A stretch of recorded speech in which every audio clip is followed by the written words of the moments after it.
We are absolutely delighted to welcome you and or to welcome you back to our convergence lecture that originally started in March and that will continue today. I'm delighted that I in fact have this opportunity again to introduce Professor Robin Setton, who is joining us today.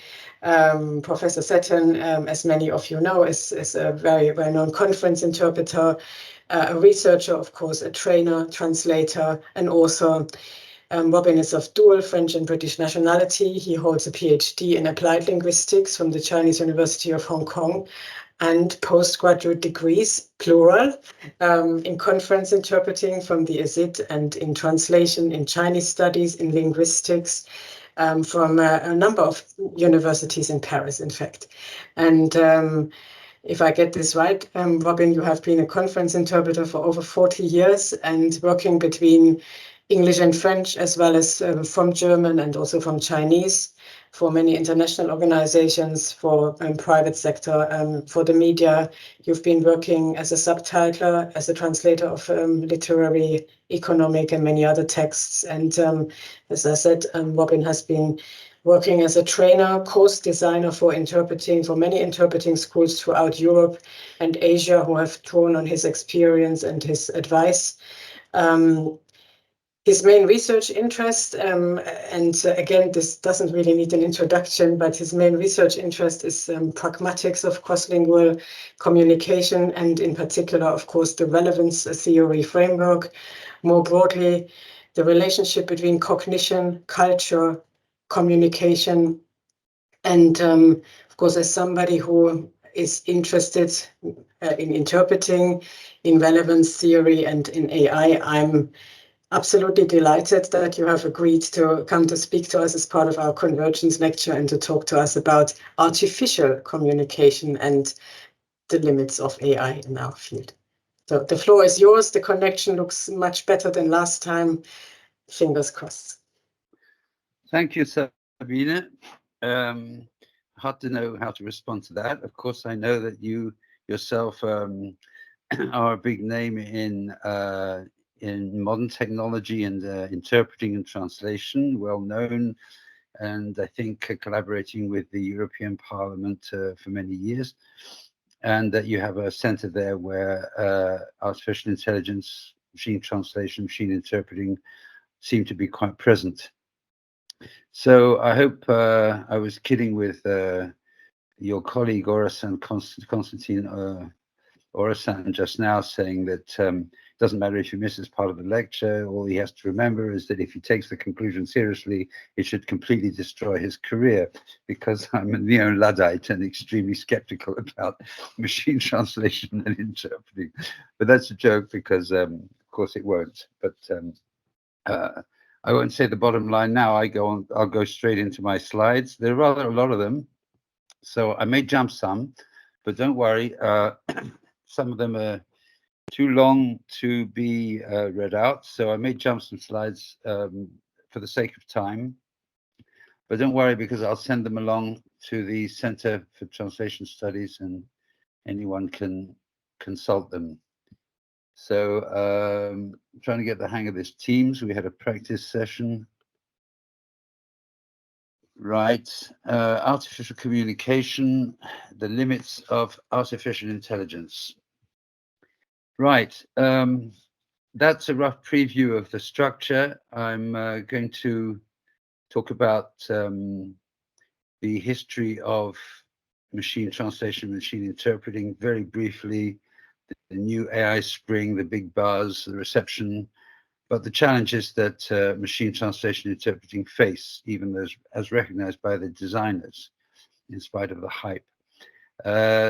The talk will report also on my analysis of some samples, which are specially targeted to test certain weak points of machine interpreting. Then I'll look at the promises of the recent buzz of machine interpreting and try and assess those, and look a bit about human-machine collaboration, an area where I know You have researchers working, Korivsky and others, with you on re-speaking and so on. I'll try and say a few words about that.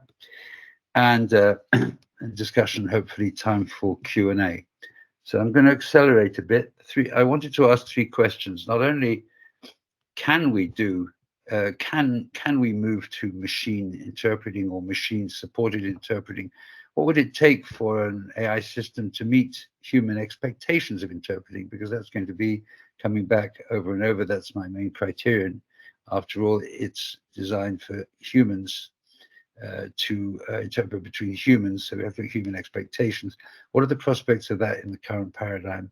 Secondly, the rationale, even if we can, should we? People do things nowadays because they can, they got a lot of money, but not necessarily because they should. Is the project actually worthwhile, or is it just to make money? What might be gained from introducing machines into the world of translating and interpreting? And if, regardless of everything, it is deployed, whether or not it's up to the task, what would be the impact on intercultural communication? Now, I'm not saying I can cover all those in the talk today, but they, to me, are the three main questions of interest. So this is a very exploratory, because I believe it's the first time, for example, that machine interpreting has been analyzed in the framework of relevance theory. As I understand, it's very exploratory. And basically, I want to try to zero in to the answers to my questions by confronting four corpora, so to speak, 4 points. First of all, we have to look at, as I say, take as a starting point human user expectations. What do people want from interpreting? Because that's what AI translation systems are claiming to serve, and then we will look at how this is done by humans and how it's done by machines. And we know, of course, that they're completely different. The processes are completely different. One's designed, one's evolved. But to understand whether machines can do the job well enough for humans, we need to look at how they do it. So we'll also look at a human model of communication. We'll take relevance theory, and we'll look at how AIs work, as far as we know, because there's a lot of secrecy, since most of the developers nowadays are private corporations. And then we'll look also at these samples, which I've tested on a few of the demo platforms available on internet, on some specifically some nasty examples I figured out to test the well-known problems. Okay, let's start with the buzz. There's been a new AI spring. The first time I had to give this talk, I chose to give this talk on this topic, was a month before ChatGPT hit the headlines. And this is the buzz, and I list these reactions to ChatGPT and to the latest performances in machine translation, because they seem to be very upbeat, and because of certain characteristics where you can tell that people want to believe that it's going to work.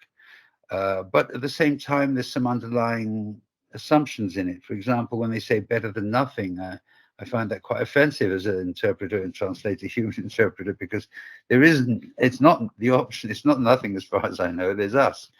Then there's, they talk about, it's not perfect, but it's reasonable output. Well, this is all very vague, nor is human translation, is what they want to imply. And a lot of the praise for machine interpreting systems is based on compared to past performance. Now, anyone who's got stocks and shares know that past performance is not a good reference point, nor is language learning. The criterion is whether people understand you and you can talk to them, not whether you're better than you were last week. Or they will tell you that AI is nearly good enough, or it just needs a few residual tweaks. But when they describe the tweaks, they don't sound very residual, like this one, designing appropriate user interfaces that can augment the translation hypotheses with contextual information. Sounds easy enough, doesn't it? So these are some of the examples which I think are rather snake oil like when you read them, and you get a bit skeptical. But you can see there's a lot of excitement. Basically, the entire buzz can be divided into several responses. Excitement, which I've already mentioned, but also some derision. People like to make jokes about poor machine translations, Chinese menus, for example. There's a lot of skepticism. In some cases, there's fear, particularly for general artificial intelligence, as evidence from films like Terminator, and in fact, perhaps a century of films about robots getting out of hand. Or in some cases, is resignation. Technology marches on, there's nothing any of us can do about it, and so on. Just one example of derision comes from things like this appearing on the internet, where AI is being asked to give a picture of salmon jumping in a river, and as you can see, they can't tell the difference between salmon in different environments and contexts. So the first thing that really, let's say, turboed the buzz, multiplied the buzz in November 22 was ChatGPT, which seemed to offer very fast information, look up, and perhaps more. It could write all kinds of texts, packaging language in very intelligible and pleasant language, basically based on mimicry, based on the vast data set, where it looks for phrases typical of certain genres, or phrases in pairs that between languages. But it also has various other characteristics. So, in fact, as the next few slides will show, it does have a personality in spite of its disclaimers. Okay, I'll jump this research question. This is an example of a person who had to write a brochure about a region of France called the Lot, a beautiful part of France. He wanted to find some literary quotes from famous French authors about the Lot, and so the ChatGPT obligingly came up with 3 or 4 from Rabelais, Frédéric Mistral, George Sand, etc. And the user replies, "Well, you made all those up." More of them are in the style of these authors. And ChatGPT answers, "Yeah, I'm terribly sorry. You're quite right. And none of them are true. None of them are real." Basically, he's saying, I just did it because I thought you'd like it. So, nevertheless, ChatGPT, absolutely a thunderclap, considered as a huge leap forward in artificial intelligence, and people are very ready to believe it and accept what it writes. So there's a very strong bias towards intelligibility. The language generated by these programs becomes very fluent, very convincing, very, very good syntactically and lexically and so on, and in other words, more than intelligible. Then that tends to impress people. If they can understand, they think it must be good. Now, it is smooth, fluent, structured. ChatGPT produces things, of course, it is derivative. And although it says I don't have a personality, it definitely does. It is apologetic, diffident, servile, well-meaning, politically correct, unless it's really pushed. That's another story. It's very boring and repetitious in some cases, in my personal experience. It's contradictory. It says I don't give advice, and then it does. And at worst, it's a liar. It hallucinates and fabricates, possibly from a desire to please. So like a lot of modern products, it is imprinted with a desire to please. And it can be quite creative, as we saw in this example, where it makes up all these quotes. So it's highly intelligible, more than intelligible, very flattering, but it's not very promising for fidelity in translation applications, as I'm sure you'll agree. Some of the greatest designers of robots and artificial intelligence programs have turned out to be skeptics, or have become skeptics in the process. Hubert Dreyfus in 1965 wondered about how AIs can interpret in contexts that are not represented in the text. Still a good question. The creator of Eliza, a remarkable sort of Turing-like chatbot in 1966, Joseph Weizenbaum, wrote a whole book to warn people against using AIs for judgment as opposed to calculation. More recently, Gebru, who was fired from Google, an important Imre Gebru, an important character in the skeptical movement, and others call these large language models stochastic parrots. And another well-known developer, Che, I think puts on it when she says that it's hard to see how AI can get common sense, which she says is actually the implicit unspoken knowledge is like dark matter in the universe is 95% of everything. So if you just interpret, translate, or understand from what you see on the surface, you're never going to get near human communication. Right, so what I'm going to do is describe the two systems. This is a bit of a repeat, compare the performances, and then look at what is really required for interpreting. Is it just linguistic? As you'll see, it's not. And how good a chance is there that MI can meet the user expectations, human expectations of interpreting, which after all are the only criterion if we're offering this to interface between human users. We're going to look quickly at the background, the intellectual background. In other words, it turns out the AI tech community, people who are developing these systems of language, of translation, and we human translators and linguists have totally different ideas and philosophies and understandings of what language is. Even the word intelligence, when you talk about artificial intelligence, the word intelligence historically being biased to memory, quantitative intelligence, keeping a lot of things in your mind at the same time, facts, problem solving. So intelligence is not to be confused with communication. It's the understanding of intelligence has often been very oriented towards fact. It's only recently we started talking about emotional quotient and so on. Language historically has always been considered a code. It's always been taken for granted. Majority of people would probably still say, if you ask them that a language is a tool, is language a tool, and what is the function of language, they would say for exchanging information. But even Jacobson knew that this was not the only function of language. And from modern pragmatics, it looks like it's really probably not true to say that exchanging information is the primary function of language.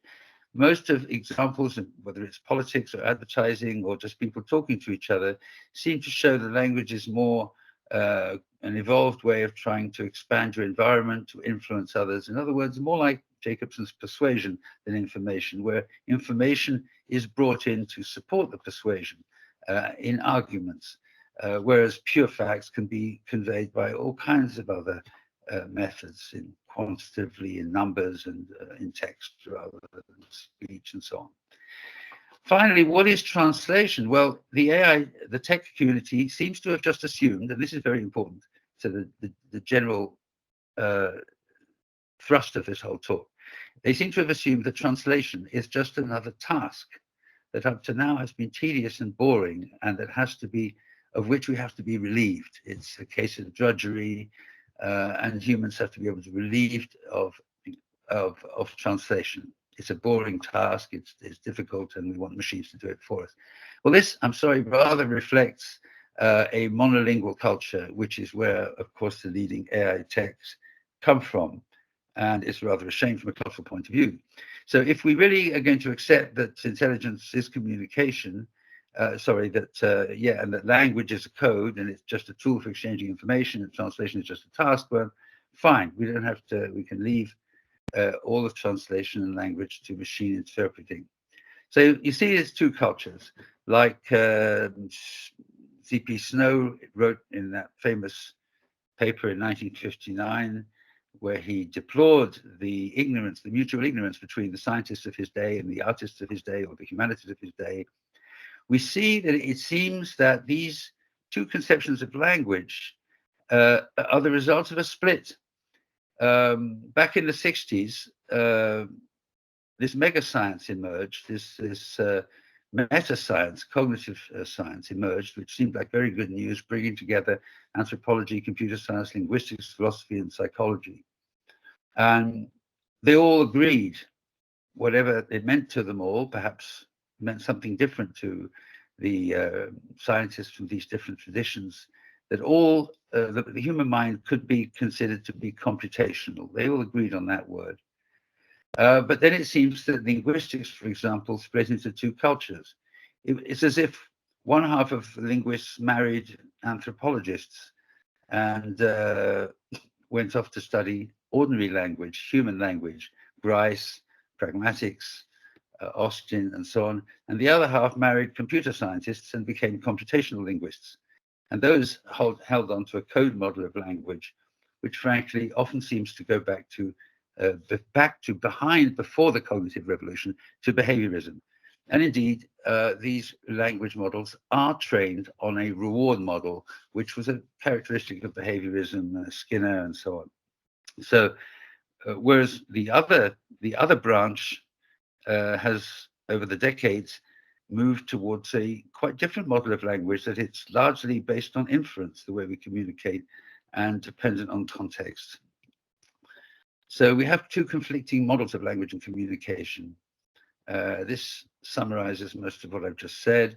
One of the examples of the AI tech view of translation is a quote given to a journalist at a machine translation conference, who told this journalist, he said, well, look, there are several translations of Don Quixote, 11 translations into English. They can't all be right, can they? Ha, ha, ha. So, sardonically saying, well, and therefore implying that he thought that there's only one translation of everything. And another important point I'm going to introduce here is that this old-fashioned view of language is perhaps unaware, but they're very, very text bound. They're very slow to acknowledge features of orality. And in fact, the training data sets of most in translation programs, automatic translation programs, is almost always text. And we'll see this later. And there's a whole span of oral, prosodic components of communication, not to mention body language, facial language, and so on, that are pretty much missed by these programs. And indeed, the solutions that they propose to the problems AI still has show a misconception that all the solutions have to be rule-based. You can tell from what they suggest, the add-ons, tweaks, or so-called cleansing. They say we can clean out disfluencies, for example. Okay.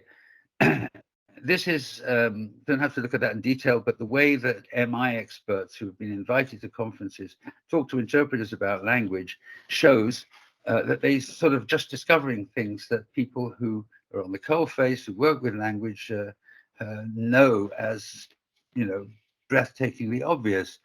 These machine interpreting experts come and talk to interpreters at a convened conference and tell interpreters that people are disfluent, that what they think is not what they say, that people don't talk the way they write, that pauses and tones completely change the meaning, that people pause and rephrase.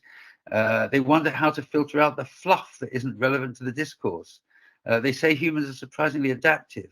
Basically, they talk rather like 5-year-olds in the study of the reality of language.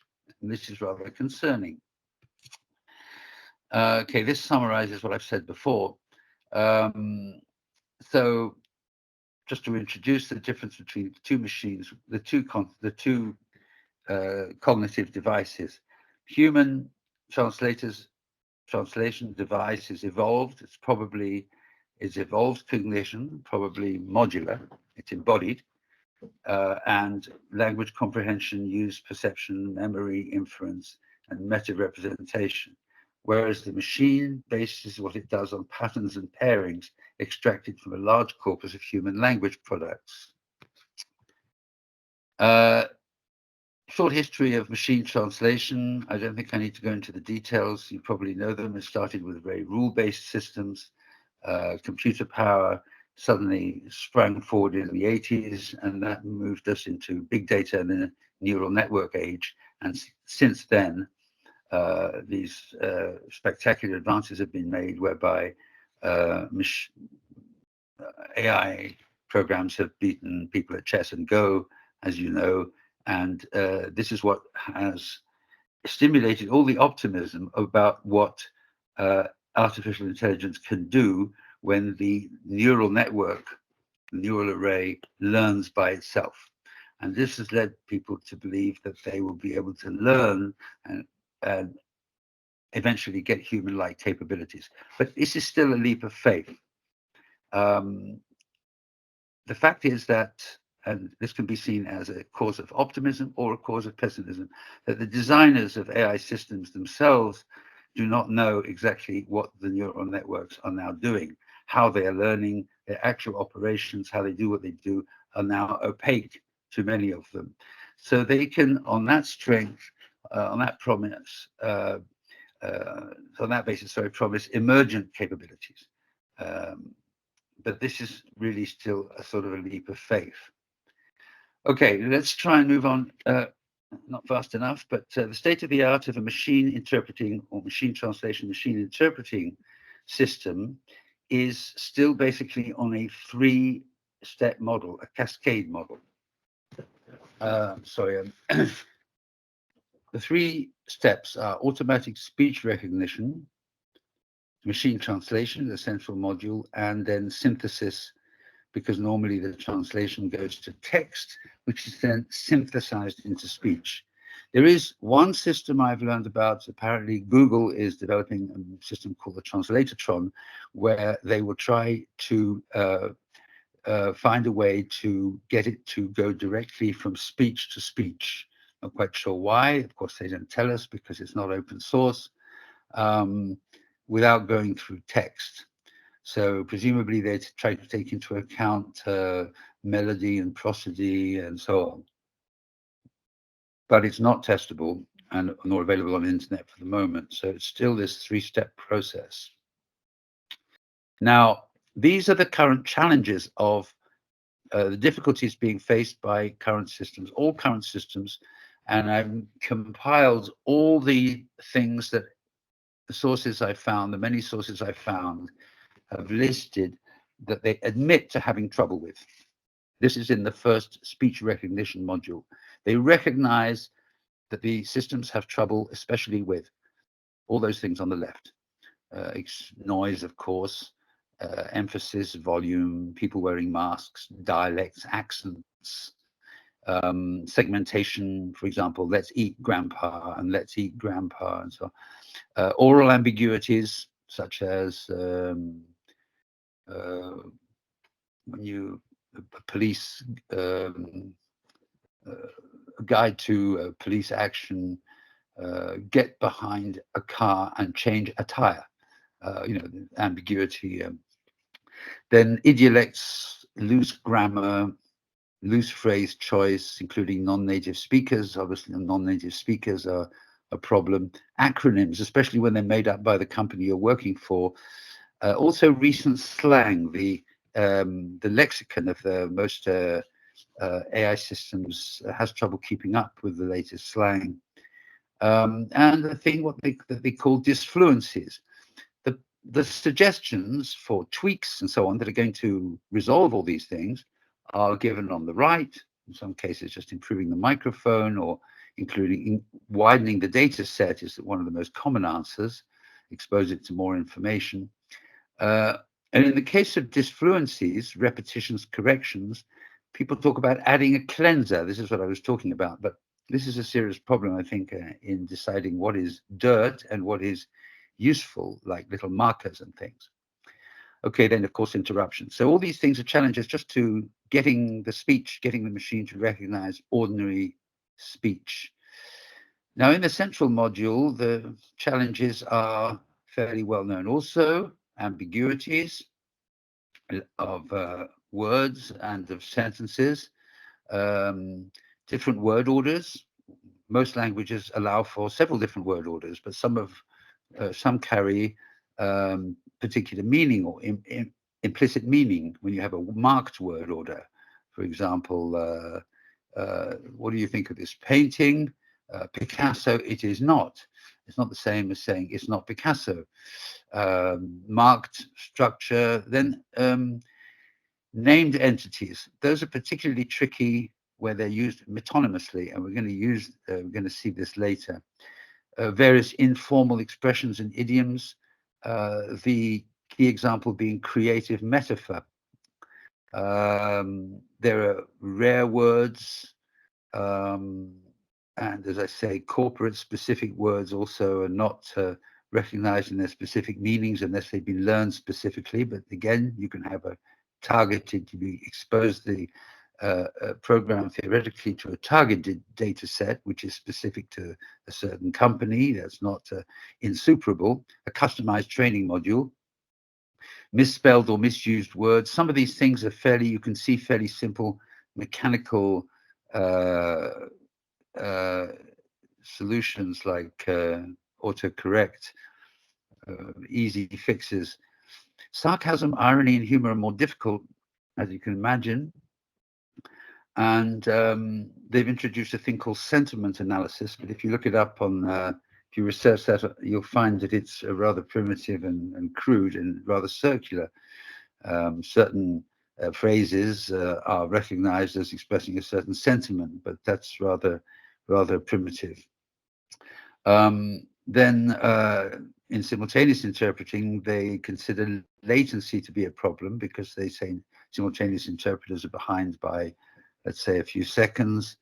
And Baidu, the Chinese system, has attempted to mimic certain strategies that they read about in simultaneous interpreting. So these are some of the examples of translation itself, so problem translation itself. Finally, as I said, most of the systems translate to text and then synthesize that into speech, which in itself, to me, seems to be still a rather primitive approach, since there's a lot between text and speech which is not in the text. There's prosody. So what do they do to produce prosody in the output? Well, so far you can look, but as far as I can see, the only thing they can manage to do is so-called imitation of the melody, which makes no sense at all, because prosody and intonation as carriers of meaning are specific to individual languages, and not to mention varying with individuals. And they interact also with the other pragmatic markers in speech, like discourse markers and rhythm and so on. So just making the speech melodic may in fact be more distracting. And when I tried to get DeepL to produce its translation, for example, I think there was one other also that offered a voice translation, I think Microsoft Azure, you get a very sort of so-called melodic, but a very robot-like melodic speech, which is even harder to understand than if you read the thing. So that it hasn't got beyond pleasant voice for the moment, and that's a major problem from pragmatics point of view. The whole cascade together is still vulnerable to a kind of problem which is called error propagation. That if you have an error, it's hard for it to look back. You have an initial reading which is wrong, it'll be propagated forward. So again, this Google Translatotron will try to overcome that. Okay, but nevertheless, the reception is very good, much better than it sounds like from all these problems I've described. So it's important to understand these positive biases. There are many reasons why we always, such benefit of the doubt is given to automatic translation systems. Firstly, because we're probably evolutionarily wired to try to make sense of any utterance that's addressed to us. Relevance theory tells us that. We assume anything addressed to us is guaranteed relevant, that it's presented as having something that must interest us. So we go on enriching and adjusting until we find interpretation. That's our basic comprehension procedure. Secondly, when the source and the target language have one-to-one equivalence, which are relatively stable, an ambiguity or an indeterminacy, a vagueness, may go through directly. It's be linguistically acceptable, but whereas a human speaker would be aware of the ambiguity and introduce additional clues such as prosody to help people resolve the ambiguity, this will not happen because the machine by definition is not aware of the ambiguity, still less able to find the way of resolving it by some other method. So this is these things, the ambiguities and the indeterminacies or vaguenesses will be processed by the user of the translation unsuspectingly and will build up, because each time you process something and it produces ambiguity or uncertainty, it increases vagueness and therefore effort, which, as explained in relevance theory, is anti-communicative. We'll see, for example, the way in some of the later examples, sometimes this sort of superficial equivalence is unmasked when you get a phrase like "war is a dirty business." Well, we take it as a phrase. We don't realize that dirty and business have lots of different meanings, and you have to choose the right ones. You have to adjust them to each other. Even if you don't know the phrase, you have to find the ones that will fit together to make a general picture. And basically, most of these programs fail to do that. So what happens is that since machine translation cannot check fidelity as such, it can be fast, it can be fluent, and it will have a positive intelligibility bias. It may adjust itself to be more intelligible, but not take into account fidelity, which is the second indispensable quality of translation, as opposed to just generating text like ChatGPT does. So it's going to be vulnerable to what's called accidental relevance, the first plausible meaning, but which was the wrong meaning, or faux amis, false cognates, and of course, generally to lack of originality. So current systems may seem good enough if the criteria are only intelligibility and informativeness. We lose fidelity. If language diversity is considered a barrier, and if people are willing to adapt, for example, to a robot-like voice. We have to judge machine interpreting performance both by its own standards, from the list of weaknesses that I've already given you, but also by human user expectations. What does it take to satisfy users? Can we trap the AI by giving it some tricky examples? Well, I tried to trap several of these: Microsoft Azure, Seamless M4T, DeepL, ChatGPT, and several others I was unable to.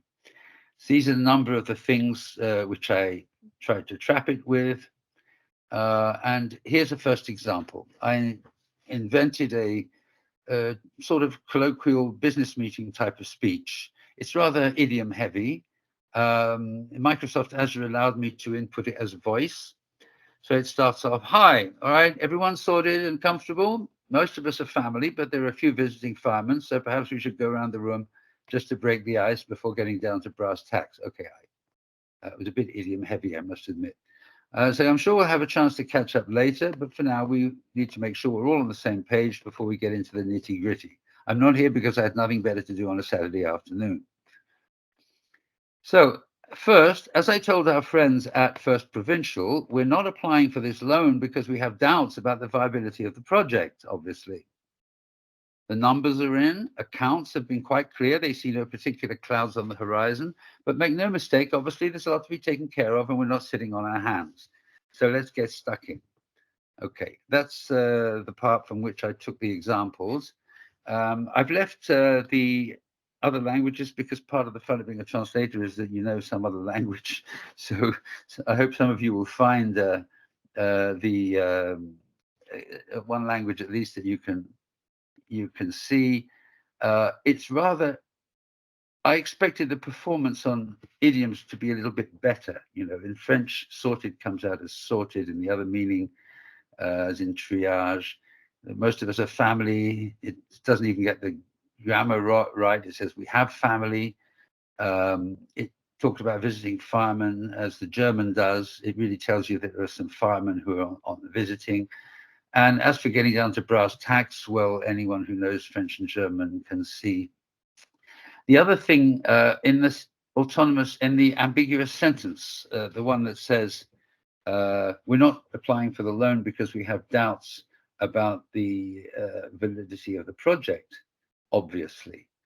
Well, here you see it was too clever for its own good, because obviously it's decided with its German grammar book that obviously should be fit into the sentence. So it says, we're not applying for this loan because we clearly don't have doubts about the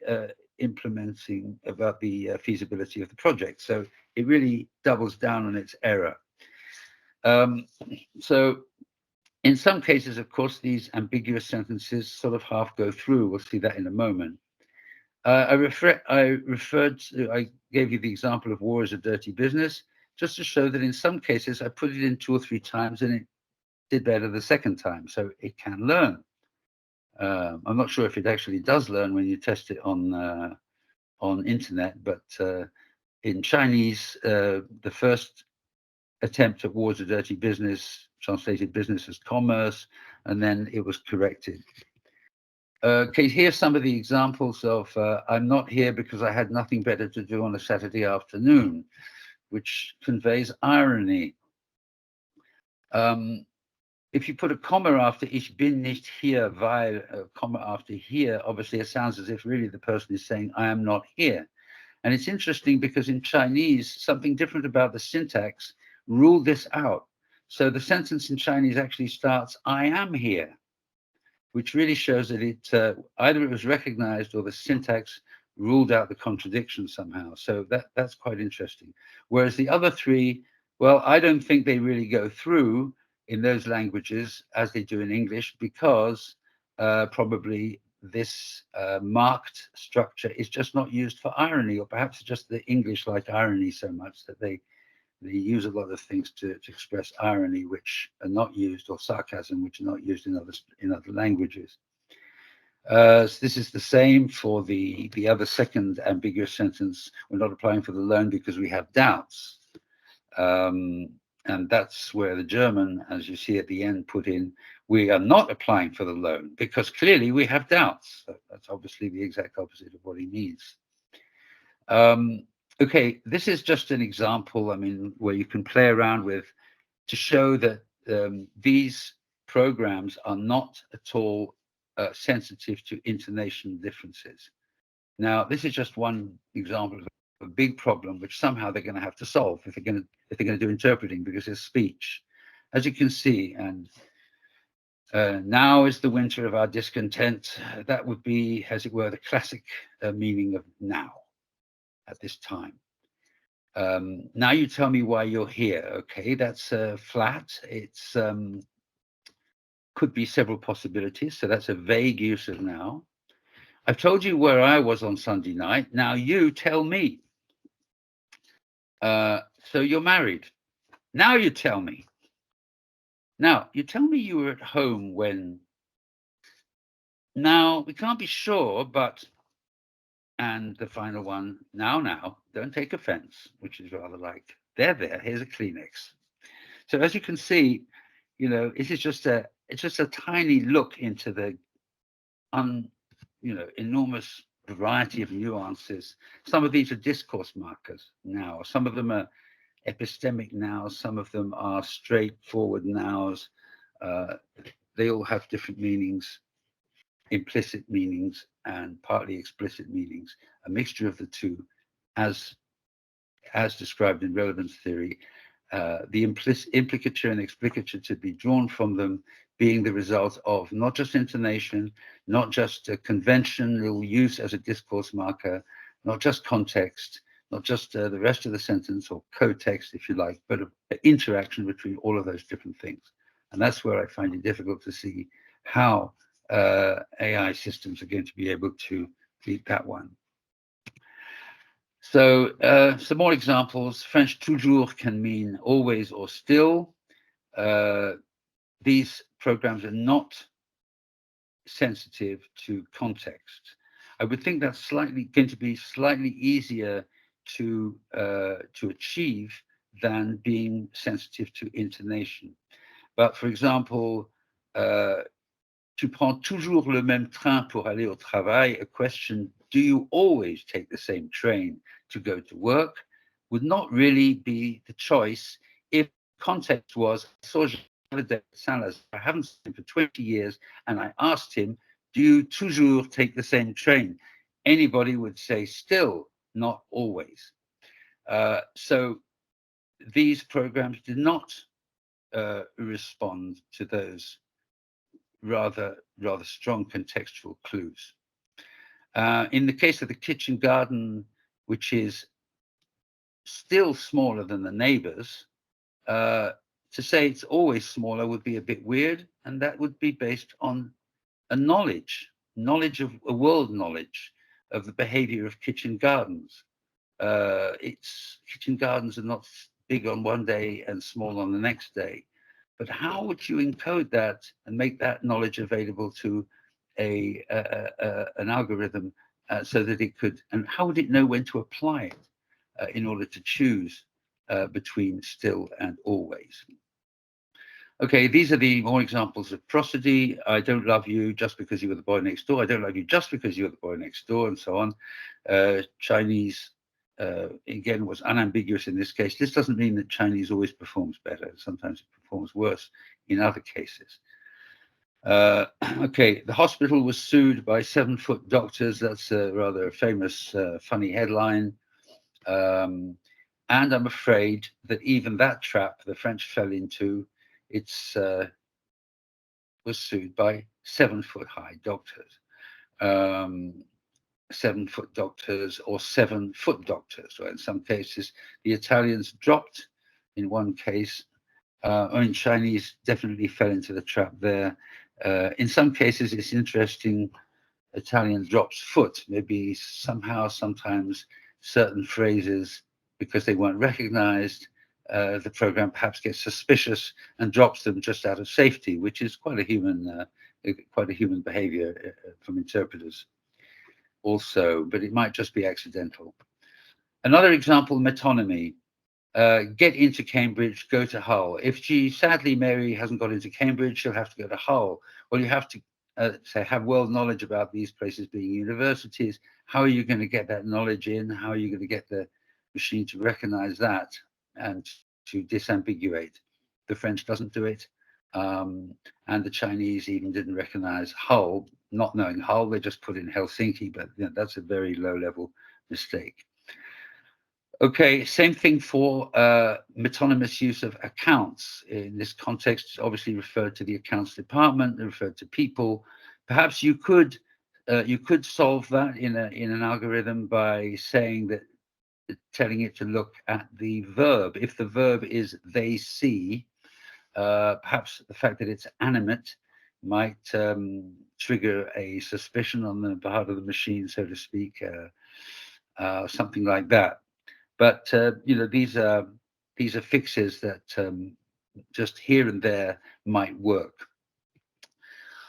So I'm not going to go through this. This is just a summary of the informal results, which showed rather poor performance on all these things except speed, which they're all faster than humans, and completeness. And even there were some strange random omissions in ChatGPT, which left out lines from time to time, maybe because it thinks it's got something better to say.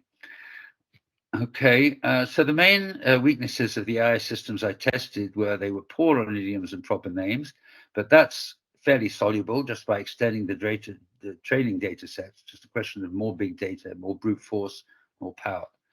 Metonymy and metaphor, which in relevance theory require the comprehender to loosen the conventional meaning of words and to adjust the conventional meaning of concepts until you can find a meaning to give to each word in the sentence so that they all fit together and produce something relevant in the context.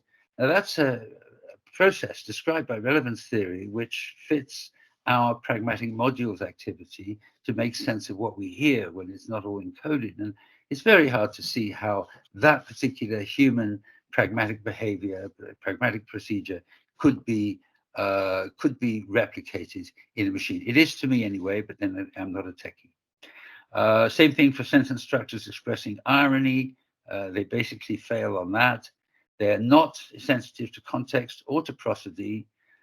We have some interesting examples I haven't touched on with pragmatic adverbs like discourse markers, of which there are a wealth of fascinating ones in German, like doch and wohl and ja und nämlich.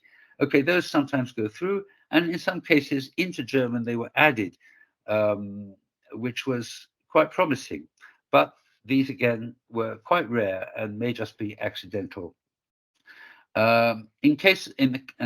Finally, and last but not least, voice output is obviously a major obstacle still to making these systems usable. You get output which is very clear in terms of diction. It's pronounced very clearly, recited very clearly, and sometimes with a very pleasant voice, like in a muzak, but the prosody is nonsense. The intonation is nonsense. Okay, so I think we've already had these positive biases: the comprehension procedure, the sheer excitement of technology, the tolerance we have for non-idiomatic phrasing. If you go to non-native speaker of English, you go to America, a lot of people will be very tolerant of you. And they'll probably be more tolerant of your French in Quebec than they will in France. People accept text if if it's intelligible and plausible. But people want to understand. They want to accept and make sense of sentences.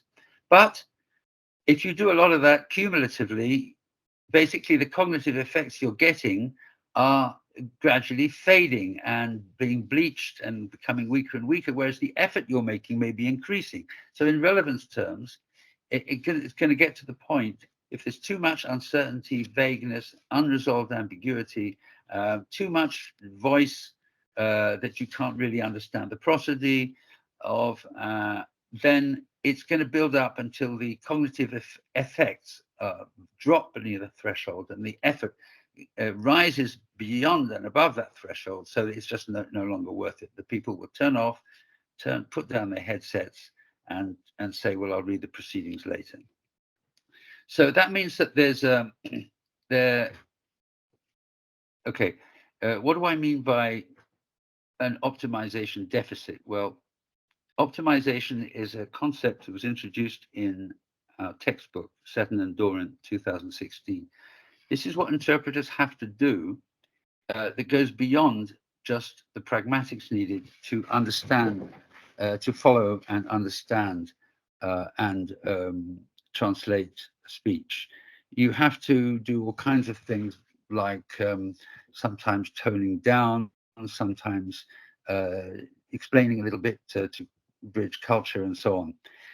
So a system which is basically working from a huge data set, it may benefit from the fact that some of the pragmatic markers are one-to-one and do the same job in two languages.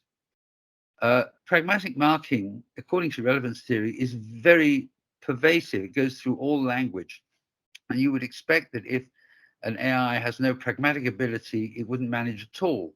But there are a lot of things like markers, pragmatic markers, like after all or of course, which are really the same in other languages and have the same pragmatic functions, easily found in the data set. So an algorithm, a translation algorithm, can very easily translate them without being aware, of course, of what they mean, of their effect on the implicit message going across. But they fit, and so they will do the same function. They'll be understood correctly in the other language. So a lot of words, as I say, will go through in that way. But then other indeterminacies and ambiguities will be introduced. This is the same as I said before. Now, these things like ambiguity and vagueness sometimes build up because languages don't fit each other in terms of their pragmatic devices. An interpreter who interprets into French has to know how intonation, as it's used in English, may be used. Intonation in English has been used to express, to convey some implicit meaning, and it has to be conveyed in French, but it can't be conveyed by intonation in French in the same way. Normally, it would be conveyed in French by adding different words or changing the structure, or in German by one of those words like doch, wohl, and nämlich. In other words, you have to know and recreate the communicative clues in the target language. And in some cases, you have to introduce and add a lot of stuff, or leave stuff out in order to get the same set of implicatures and explicatures across in the target language. That's what we called optimization by interpreters. It's something that can go beyond the standard minimum pragmatic processing to get the message across. So an automatic translation program may get a bonus, an accidental bonus from the pragmatic equivalence between languages, but it will lose out on the optimization because it doesn't understand what's needed. Helpful examples, adjustments made by human interpreters. They're either not attempted or they're unsuccessful in our examples. I mentioned the 7-foot doctors. Somehow we would use, if somebody says 7-foot doctors, we would discount that prosody because it just doesn't make sense. Okay, some more examples. Don't have really much time. And in fact, I'm looking at the time here. It's 6:28, so that's an hour. Okay, basically, machine interpreting claims to replace human interpreting, and so must be judged by the same standards. And those standards are for translation, not just for our fidelity, but also intelligibility. That's the standard 2 components of the translation quality that resound down the ages, through the ages, in translation studies. But in the case of intelligibility, it's not just, and especially in interpreting, it's not just something has to be intelligible and you can reread it several times. It has to be sustained comfort of reception, comfortably intelligible. Otherwise, again, as I say in RT terms, it won't be worth listening to. It will be difficult to listen to, too difficult to listen to. So when we measure the performance of machine interpreting against real life performance criteria, we have to take into account, and here we're moving on to optimization beyond just language use, that user expectation literature in interpretation studies, where interpretation studies, a lot of researchers have worked on the expectations of users, and they found that even the expectations of interpreting vary from a technical meeting to a political meeting to the media. Some audiences want more technical precision, others don't care too much in entertainment, in media, for example. Some need more tact, and so on. Many applications of interpreting include a care dimension, which is also well known to be the dimension that is most resistant to robotization. There are several references for that, where you have any element of advocacy, priority to be given to the interests of the patient, clarity and explanation needed for migrants, for defendants, for the uneducated, all things which have been shown to be very important in interpreting in PSI. There's a lot of literature in Britain on this too. So in more generally, this amounts to optimization, which is needed by interpreters to reduce effort and increase relevance. This includes cultural and social bridging, but also on conflicting information inputs, for example. And I've had to interpret someone who's making a speech and showing a slide, and there's 2 different sets of information that can even be contradictory. We require constant choices and judgment. We come back to judgment. This you can find in our 2016 textbook, how optimization in that sense can actually involve form, content, and process. I mean, you can add things, remove things, you have to clarify, you have to filter, and so on. So in other words, interpreting is more than not just linguistic decoding. We know that, but there are several levels of pragmatic processing to derive and convey the implicit, the explicit, the implicit, the mixture of the two, and to adjust it for what we have called optimization. So this we know. The developers say we just have to fine tune. They love this word, fine tune. We just have to add a pragmatic capability. But by the relevance theory account of understanding, to do pragmatics, an AI would need to be able to read the clues in discourse, to get these contexts back in some form, to find the contexts, to retrieve them and identify the context as it needed. I gave the example of what you have to know about Cambridge and Hull to translate that sentence, and so on. This is the relevance theory, I believe, our best available model of understanding how people actually understand each other and so on. But then for translation, there's another step: compose output in the target language that gives hearers access to the same explicitors and implicatures at the same strength, and therefore at the same total effort. So more ideas in the tech community for perfecting AI, noise, ums and ers. You add a disfluency cleaner, but how are they going to sort out which of these sounds are meaningful and which repetitions are meaningful? We have examples. I have examples of those also, where there are repetitions that are meaningful and which were removed by the program. They say we can use sentiment analysis, I mentioned this, make the output voice more melodious, simulate the original speaker's voice. So all these things I've mentioned and said why they don't really work. Well, I'm afraid I've used up a lot of time. I haven't finished yet. I ought to actually ask if, make this a bit smaller and ask if I still have time. I can continue.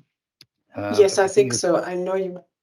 Yes, I think you don't have that many slides left, as far as I can tell. And please finish, and then we'll come to. Okay. Everybody, please use the Q&A, not the chat, to put any questions. Okay. Okay, I'll try and. Okay. All right. So there has been. Okay, let's say if AI is not ready, maybe AI can somehow partner with humans to improve interpreting. Hybrid, cyborg, partnership, collaboration, and quite a lot's been written about this since COVID. This and other technologies. Claudio Fantinuoli at the Parliament says that there's through history, you have augmentation where man machine working together. First with man in the driving seat using a tool, man or woman, of course, human and tool, and then the tool takes over. So tech supported by humans. What are some examples of where the machine would be in the driving seat? Well, they do the most of the interpreting, and we would do pre-editing. In other words, getting rid of all the problems we had at the automatic speech recognition stage, for example, by re-speaking. And this is a topic which several of you listening, I'm sure, have actually dealt with quite in depth. Karibsky et al., I believe, being based in the University of Surrey, describing some experiments on re-speaking, whereby a rough and difficult and confusing input speech is re-spoken to jump or smooth the ASR step for the machine interpreter. Then the other end, there's post-editing. And these are the two things that have to be examined to see whether they work with humans and whether they make this a viable proposition. Usually we talk about people who promote machine translation interpreting say, well, maybe we can get the machines can do the boring stuff. That doesn't convince me at all, because I can't think of any speech or meeting where you could sort out in the discourse what's boring, what's routine, and what's creative. Would it be done by meeting, by session? What would be informative and perhaps more amenable to AI, and what would be more rhetorical or literary? Very difficult. Secondly, are these partnerships efficient, and are they worthwhile? Are they really necessary, or are they just being proposed to demonstrate AI? So these are some of the problems. Possibility that re-speaker might be tempted to cleanse features that pose problems to the machine, but may turn out to be important, like non-standard word order or rare foreign words, slang, perhaps colorful language, which is be a pity to lose, irony, sarcasm, and so on.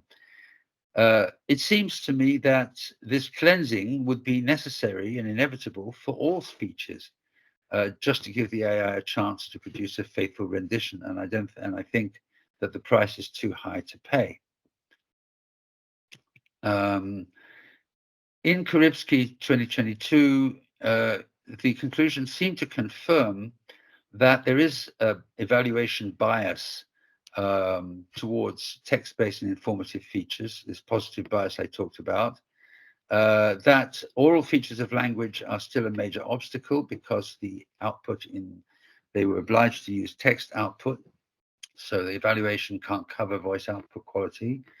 And these were you can get the results of Karibsky more faithfully and accurately from the horse's mouth. I hope I haven't made any mistakes. But re-speaking did produce more errors of style.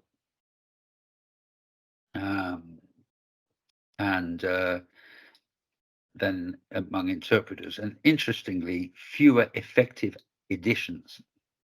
In other words, as you can see with re-speaking plus AI, you didn't get many of these editions, which I've called optimization, or which one hopes were optimization, because interpreters, as these authors recognize in their conclusion, interpreters use omissions strategically.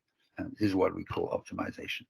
So basically, re-speaking seems to me at the moment, the idea of re-speaking or pre-editing to make the job easier for the AI seems to make more effort, ask for more effort from listeners for less effect, just to kick the can down the road, being as tiring for a re-speaker as direct interpreting, with the danger of over-cleansing or sterilizing the speech, and more tiring to follow for the audiences.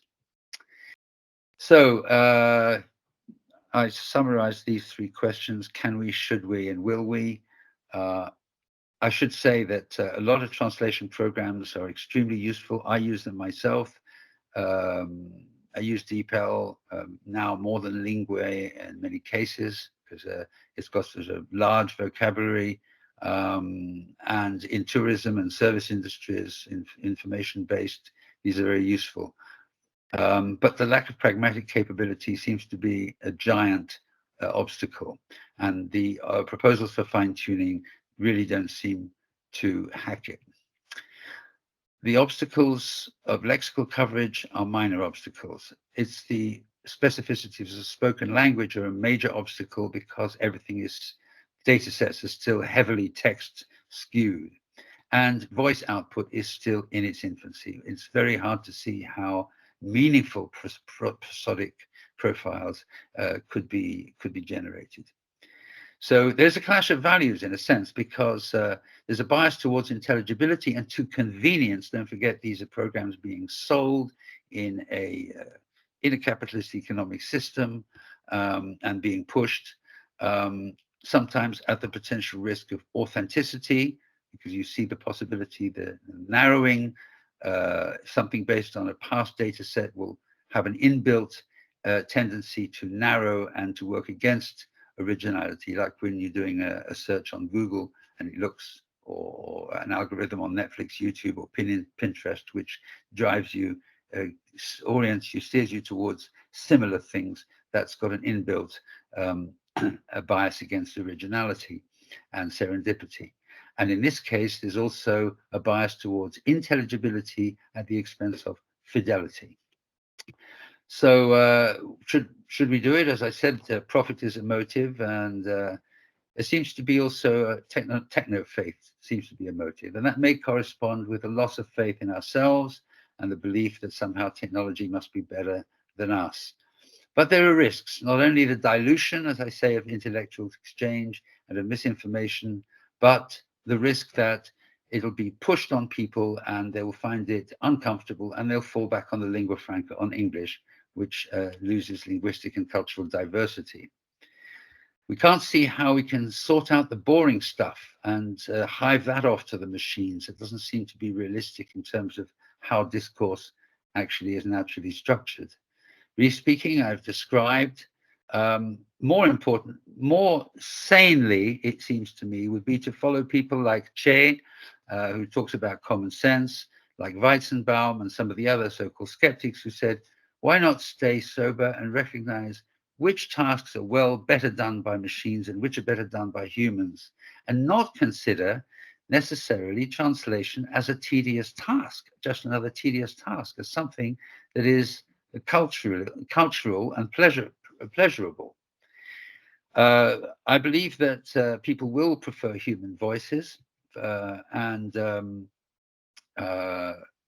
there would be a decline in organized multilingual exchanges if AI at its present level of performance is pushed and developed regardless. And they will give another boost to monolingualism, people moving toward the lingua franca. So I've repeated a lot of these things. I don't have to repeat all this again. Basically, I think that the human scientific response, as opposed to just the tech response, would be to start by really being honest about performance evaluation, step back from commercial hype, question this hand waving and these empty promises of tweaks. We should also reset our perspectives, study language more in a pragmatic frameworks and less from a computational point of view, drawing on the experience of interpreters. At the moment, the tech community seems to completely disregard the fact that there ever were human translators and interpreters, although are happy to use the data set produced by them. And generally, also including academics, broaden our approach, step out of our ivory tower and consider the ethical aspects of this challenge, this big AI turning point. The questions of accuracy, fidelity, plagiarism, and finally, shift emphasis to understanding the best division of labor between humans and machines. Some tasks perhaps should stay under human control, and some tasks, we may just like doing, and why hand them to a machine? All right, on that, I'll leave you with that picture, and thank you for your attention.